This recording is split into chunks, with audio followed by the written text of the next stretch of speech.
Bible in a Year Live, a Chronological project, week 32, day 5, the message. Killing and disease are on our doorstep. The message Jeremiah received from God in the 10th year of Zedekiah, king of Judah. It was the 18th year of Nebuchadnezzar. At that time, the army of the king of Babylon was holding Jerusalem under siege. Jeremiah was shut up in jail in the royal palace. Zedekiah, king of Judah, had locked him up, complaining, "How dare you preach, saying, 'God says, I'm warning you, I will hand this city over to the king of Babylon, and he will take it over.' Zedekiah, king of Judah, will be handed over to the Chaldeans right along with the city. He'll be handed over to the king of Babylon and forced to face the music. He'll be hauled off to Babylon, where he'll stay until I deal with him. God's decree. Fight against the Babylonians all you want. It won't get you anywhere." Jeremiah said, "God's message came to me like this. Prepare yourself, Hanamel. Your uncle Shallum's son is on his way to see you. He's going to say, 'Buy my field in Anathoth. You have the legal right to buy it.'" And sure enough, just as God had said, my cousin Hanamel came to me while I was in jail and said, "Buy my field in Anathoth, in the territory of Benjamin, for you have the legal right to keep it in the family. Buy it, take it over." That did it. I knew it was God's message. So I bought the field at Anathoth from my cousin Hanamel. I paid him 17 silver shekels. I followed all the proper procedures. In the presence of witnesses, I wrote out the bill of sale, sealed it, and weighed out the money on the scales. Then I took the deed of purchase, the sealed copy that contained the contract and its conditions, and also the open copy, and gave them to Baruch, son of Neriah, the son of Maaseiah. All this took place in the presence of my cousin Hanamel and the witnesses who had signed the deed, as the Jews who were at the jail that day looked on. Then, in front of all of them, I told Baruch, "These are the orders from God of the angel armies, the God of Israel. Take these documents, both the sealed and the open deeds, and put them for safekeeping in a pottery jar.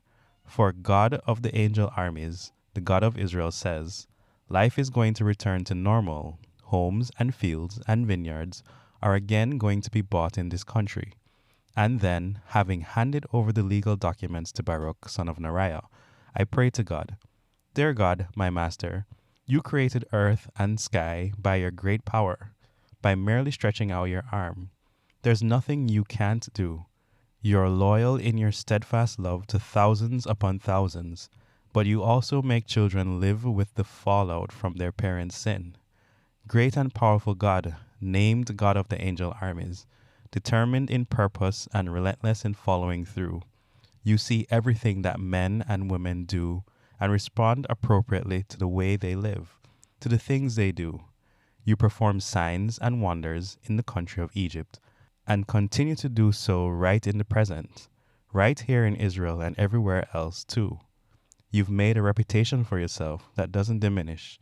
You brought your people Israel out of Egypt with signs and wonders, a powerful deliverance, by merely stretching out your arm. You gave them this land and solemnly promised to their ancestors a bountiful and fertile land. But when they entered the land and took it over, they didn't listen to you. They didn't do what you commanded. They wouldn't listen to a thing you told them, and so you brought this disaster on them. Oh, look at the siege ramps already set in place to take the city. Killing and starvation and disease are on our doorsteps. The Babylonians are attacking. The word you spoke is coming to pass. It's daily news. And yet you, God the Master, even though it is certain that the city will be turned over to the Babylonians, also told me, buy the field, pay for it in cash, and make sure there are witnesses." Then God's message came again to Jeremiah. "Stay alert. I am God, the God of everything living. Is there anything I can't do? So listen to God's message. No doubt about it. I'm handing the city over to the Babylonians and Nebuchadnezzar, king of Babylon. He'll take it. The attacking Chaldeans will break through and burn the city down. All those houses whose roofs were used as altars for offerings to Baal and the worship of who knows how many other gods provoked me. It isn't as if this were the first time they had provoked me. The people of Israel and Judah have been doing this for a long time, doing what I hate, making me angry by the way they live. God's decree. This city has made me angry from the day they built it, and now I've had my fill. I'm destroying it. I can't stand to look any longer at the wicked lives of the people of Israel and Judah, deliberately making me angry. The whole lot of them, kings and leaders and priests and preachers, in the country and in the city, they've turned their backs on me, won't even look me in the face, even though I took great pains to teach them how to live. They refuse to listen, refuse to be taught. Why? They even set up obscene god and goddess statues in the temple built in my honor, an outrageous desecration. And then they went out and built shrines to the god Baal in the valley of Hinnom, where they burned their children in sacrifice to the god Molech. I can hardly conceive of such evil, turning the whole country into one huge act of sin. But there is also this message from me, the God of Israel, to this city of which you have said, in killing and starvation and disease, this city will be delivered up to the king of Babylon. Watch for this. I will collect them from all the countries to which I will have driven them in my anger and rage and indignation. Yes, I'll bring them all back to this place and let them live here in peace. They will be my people. I will be their God. I'll make them of one mind and heart, always honoring me, so that they can live good and whole lives, they and their children after them. What's more, I'll make a covenant with them that will last forever, a covenant to stick with them no matter what, and work for their good. I'll fill their hearts with a deep respect for me, so they'll not even think of turning away from me. Oh, how I'll rejoice in them. Oh, how I'll delight in doing good things for them. Heart and soul, I'll plant them in this country and keep them here. Yes, this is God's message. I will certainly bring this huge catastrophe on this people, but I will also usher in a wonderful life of prosperity. I promise. Fields are going to be bought here again. Yes, in this very country that you assume is going to end up desolate, gone to the dogs, unlivable, wrecked by the Babylonians. Yes, people buy farms again, and legally, with deeds of purchase, sealed documents, proper witnesses, and right here in the territory of Benjamin, and in the area around Jerusalem, around the villages of Judah and the hill country, the Shephelah and the Negev. I will restore everything that was lost. God's decree. Things you could never figure out on your own. While Jeremiah was still locked up in jail, a second message from God was given to him. This is God's message. The God who made earth, made it livable and lasting, known everywhere as God. Call to me, and I will answer you. I'll tell you marvelous and wondrous things that you could never figure out on your own. This is what God, the God of Israel, has to say about what's going on in this city, about the homes of both people and kings that have been demolished, about all the ravages of war and the killing by the Chaldeans, and about the streets littered with the dead bodies of those killed because of my raging anger, about all that's happened, because the evil actions in the city have turned my stomach in disgust. But now take another look. I'm going to give this city a thorough renovation, working a true healing inside and out. I'm going to show them life whole, life brimming with blessings. I'll restore everything that was lost to Judah and Jerusalem. I'll build everything back as good as new. I'll scrub them clean from the dirt they have done against me.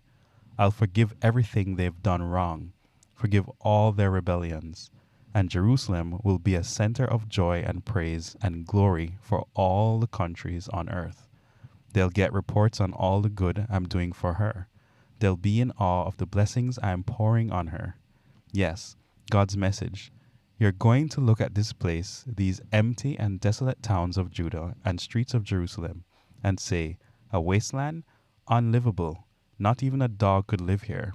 But the time is coming when you're going to hear laughter and celebration, marriage festivals, people exclaiming, thank God of the angel armies. He's so good. His love never quits, as they bring thank offerings into God's temple. I'll restore everything that was lost in this land. I'll make everything as good as new. I, God, say so. God of the angel armies says, this coming desolation, unfit for even a stray dog, is once again going to become a pasture for shepherds who care for their flocks. You'll see flocks everywhere, in the mountains around the towns of the Shephelah and Negev, all over the territory of Benjamin, around Jerusalem and the towns of Judah, flocks under the care of shepherds who keep track of each sheep. God says so. A fresh and true shoot from the David tree. Watch for this. The time is coming, God's decree, when I will keep the promise I made to the families of Israel and Judah. When that time comes, I will make a fresh and true shoot sprout from the David tree. He will run this country honestly and fairly. He will set things right. That's when Judah will be secure and Jerusalem live in safety. The motto for the city will be, God has set things right for us. God has made it clear that there will always be a descendant of David ruling the people of Israel, and that there will always be Levitical priests on hand to offer burnt offerings, present grain offerings, and carry on the sacrificial worship in my honor. God's message to Jeremiah. God says, if my covenant with day and my covenant with night ever fell apart so that the day and night became haphazard, and you never knew which was coming and when, then and only then would my covenant with my servant David fall apart and his descendants no longer rule. The same goes for the Levitical priests who serve me. Just as you can't number the stars in the sky, nor measure the sand on the seashore, neither will you be able to account for the descendants of David my servant and the Levites who serve me. God's message to Jeremiah. Have you heard the saying that's making the rounds? The two families God chose, Israel and Judah, he disowned. And have you noticed that my people are treated with contempt, with rumors afoot that there's nothing to them anymore? Well, here's God's response. If my covenant with day and night wasn't in working order, if sky and earth weren't functioning the way I set them going, then, but only then, you might think I had disowned the descendants of Jacob and my servant David, and that I wouldn't set up any of David's descendants over the descendants of Abraham, Isaac, and Jacob. But as it is, I will give them back everything they've lost. The last word is, I will have mercy on them. In the 11th year, on the first day of the month, God's message came to me, Son of man, Tyre cheered when they got the news of Jerusalem, exclaiming, Good, the gateway city is smashed. Now all her business comes my way. She's in ruins, and I am in clover. Therefore, God the Master has this to say, I'm against you, Tyre, and I'll bring many nations surging against you, as the waves of the sea surging against the shore. They'll smash the city walls of Tyre and break down her towers. I'll wash away the soil and leave nothing but bare rock. She'll be an island of bare rock in the ocean, good for nothing but drying fish nets. Yes, I have said so, decree of God, the Master. She'll be loot, free pickings for the nations. Her surrounding villages will be butchered. Then they'll realize that I am God. God the Master says, Look, out of the north I'm bringing Nebuchadnezzar, king of Babylon, a king's king, down on Tyre. He'll come with chariots and horses and riders, a huge army. He'll massacre your surrounding villages and lay siege to you. He'll build siege rams against your walls. A forest of shields will advance against you. He'll pummel your walls with his battering rams and shatter your towers with his iron weapons. You'll be covered with dust from his horde of horses, a thundering herd of war horses pouring through the breaches, pulling chariots. Oh, it will be an earthquake of an army and a city in shock. Horses will stampede through the streets. Your people will be slaughtered, and your huge pillars strewn like matchsticks. The invaders will steal and loot all that wealth, all that stuff. They'll knock down your fine houses and dump the stone and timber rubble into the sea. And your parties, your famous good time parties, will be no more. No more songs, no more lutes. I'll reduce you to an island of bare rock, good for nothing but drying fish nets. You'll never be rebuilt. I, God, have said so. Decree of God the Master.